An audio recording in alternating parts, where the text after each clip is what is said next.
शुरू अल्लाह के नाम से जो बड़ा मेहरबान नहायत रहम फरमाने वाला है।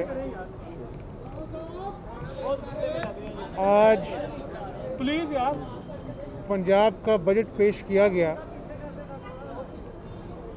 लेकिन दरअसल ये पंजाब का बजट कम था। ये सिर्फ नंबर्स का गोरख धंधा था। सबसे पहले एक आम आदमी, अभी इन्होंने कहा कि सरकारी मुलाजमीन की तनख्वाहों में 10% और मिनिमम वेज जो है वो 20,000 रखी है। आपसे मैं आपसे पूछता हूँ कि मुझे इस कमर तोड़ महंगाई के दौर में, जहाँ पर हर कीमत, चाहे वो आटे की है, चाहे वो चीनी की है, चाहे वो अद्वियात की है, हमारे मुस्लिम लीग नून के दौर से डबल है। मुझे आप 20,000 में एक महीने का गरीब आदमी का बजट बनाकर दिखा दें। ये सरासर जुल्म है। फिर कहते हैं हम टैक्स फ्री बजट दे रहे हैं। मैं पाकिस्तानी अवाम से पूछता हूँ कि जिस सांस में टैक्स फ्री बजट का ऐलान करते हैं, दूसरे ही लम्हे कहते हैं कि हम पेट्रोलियम लेवी में 20 से 25 रुपए इजाफा करेंगे और हमें खदशा है कि महंगाई बढ़ेगी। क्या पाकिस्तानी अवाम ने ये दोनों चीज़ें जो हैं वो एक दूसरे की नफ़ी करती हैं? और आज ही आप देख लें कि आटे की और जो आम घरेलू में सार्फिन के लिए जो कीमतें हैं, उनमें इजाफे का खदशा जाहिर कर दिया गया है। एक साल में बिजली की कीमत 28 रुपये बढ़ाई गई। सनतों में आज मजदूर बेरोजगार हो रहे हैं। 2 करोड़ लोगों का मजीद गुर्बत में इजाफा हुआ है। और आज मैं इनसे पूछता हूँ कि हम तो 12,000 मेगावाट बिजली छोड़ के गए थे। बिजली आज इजाफी है। आज बहावलपुर के गोठों में, आज साउथ पंजाब में, लाहौर जैसे शहर में घंटों की लोड शेडिंग दोबारा हो रही है। कोई पूछने वाला नहीं है।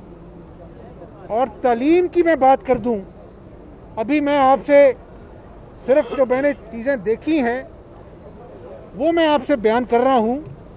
तालीम में हायर एजुकेशन का बजट जो हम 18 अरब छोड़ के गए थे, आज इन्होंने तीसरे साल में भी उसको 15 अरब किया है। यानी 3 अरब इजाफे के साथ छोड़ के गए थे। आज अभी तक इन्होंने उसको हायर एजुकेशन के बजट को कम रखा है और कहते हैं प्रो डेवलपमेंट बजट है पंजाब का। मैंने अभी फिगर्स देखे हैं, इन्होंने फिगर्स बढ़ा चढ़ाकर पेश किए हैं, लेकिन एलोकेशन जो है वो आटे में नमक के बराबर है। मुझे लगता है जो एलोकेशन है उस हिसाब से अगले 25 साल तक वो मंसूबे जिनका जिक्र है बजट में वो कंप्लीट नहीं होंगे। और ये लोग जो ग्रोथ रेट बताते हैं 2.8%, वर्ल्ड बैंक कहता है कि ये 1.9% है। पिछले साल की बात कर रहा हूँ। फिर कहते हैं इकॉनमी ने जीडीपी ग्रोथ 0.5% है, लेकिन जो हमारे मुआशियात के कहते हैं -2% है। अभी IMF कहता है 1.1% कहता है। एशियन डेवलपमेंट बैंक 1.5% कहता है। इनका अपना स्टेट बैंक 2% कहता है और ये कहते हैं 4% होगा, 3.4% होगा। तो ये झूठ का पलंदा है। और मैं सिर्फ ये पूछना चाहता हूँ इनसे कि इतने बड़े बड़े झूठ बोले, क्या आटा कितने किलो कम होगा उसकी कीमत? चीनी की कीमत आज जो आसमान को छू रही है, कितने रुपए कम होगी? दवाइयाँ जो 350% गरीब आदमी के लिए दवाइयाँ भी उनकी पहुंच से दूर हो गई, उनमें कितनी कमी वाक़या होगी? कोई पुरसानी हाल नहीं है। और मई का जो फिगर है इन्फ्लेशन का वो 10% है, डबल डिजिट है। तो ये कौन सी ग्रोथ है? किसान की बात कर लें। किसान को आप कहते हैं जी कि हमने उनको इजाफी 500 रुपया फी मन दिया है। मैं कहता हूँ 500 रुपया फी मन देके उनसे आपने उनकी जेबों से 800 रुपया फी मन इनपुट कॉस्ट की मद में निकाल लिया है। वो बिजली की सब्सिडी विड्रॉ कर ली है। आज खाद की कीमत देख लें, हमारे दौर से वो डबल हो चुकी, डबल से ज़्यादा हो चुकी है। मैं इनपुट कॉस्ट की बात कर रहा हूँ। ये गंदम आज अगर अपना जो है वो कह रहे हैं कि किसान को फ़ायदा हुआ है, और भाई आप अकल चाहिए, अकल चाहिए, क्योंकि इनपुट कॉस्ट जब तक किसान की कम नहीं होगी वो कैसे कम्पीट कर सकेगा। इसी तरह इंडस्ट्री 28 रुपये बिजली में इजाफा होगा तो इंडस्ट्री बाहर कैसे कम्पीट कर सकेगी, एक्सपोर्ट कैसे बढ़ सकेगी। तो मैं ये समझता हूँ कि मैं इनकी बातों को मान लेता, इनके फिगर्स को मान लेता, अगर आज एक मजदूर, एक गरीब, एक क्लर्क के घर में आटा, रोटी, चीनी, दवाइयाँ जो हैं वो सस्ती हुई होती। ये सिर्फ ढकोसला है।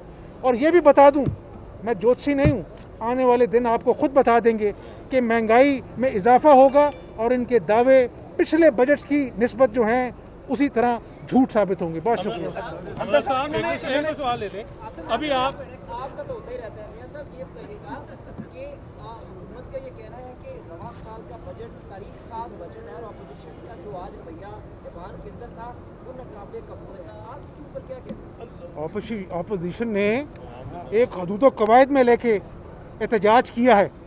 मुझे ये बताएं आप कि म्यू हॉस्पिटल में एक बूढ़ी औरत का गार्ड सर्जरी कर दे, 14 दिन बाद वो फौत हो जाए, कोई पूछने वाला ना हो। गरीब आदमी महंगाई की दुआइयां दे, उसके घर में भूख और फाका हो और हम एहतजाज ना करें। ये अवाम अब इनका मुहासबा करेंगे और हम जिम्मेदार ऑपोजिशन का किरदार अदा करेंगे। 3 साल होने को आए हैं, आज भी ये कहते हैं कि पिछली हुकूमत ने ये कर दिया, पिछली हुकूमत ने ये कर दिया। इंतजार करो, अब अवाम और ऑपोजिशन मिलके तुम्हारा बंदोबस्त करेंगे। ये साहब इनके पास 18 महीने रह गए हैं, इनका मुस्तकबिल क्या देख रहे हैं? इन्होंने लोगों को बड़े ख्वाब दिखा के इक़्तिदार में आए थे, अब सिर्फ 18 महीने रह गए, इनका मुस्तकबिल क्या देख रहे हैं? मुस्तकबिल तो अल्लाह के पास है, लेकिन हर वादा झूठ साबित हुआ जो कंटेनर पर किया गया। अब इनका कंटेनर से उतरने का वक्त आ गया। शहर में घंटों घंटों की लोड शेडिंग दोबारा हो रही है, कोई पूछने वाला नहीं है। और तालीम की मैं बात कर दूं, अभी मैं आपसे सिर्फ जो मैंने चीज़ें देखी हैं वो मैं आपसे बयान कर रहा हूं। तालीम में हायर एजुकेशन का बजट जो हम 18 अरब छोड़ के गए थे, आज इन्होंने तीसरे साल में भी उसको 15 अरब किया है। यानी 3 अरब इजाफे के साथ छोड़ के गए थे, आज अभी तक इन्होंने इसको हायर एजुकेशन के बजट को कम रखा है। और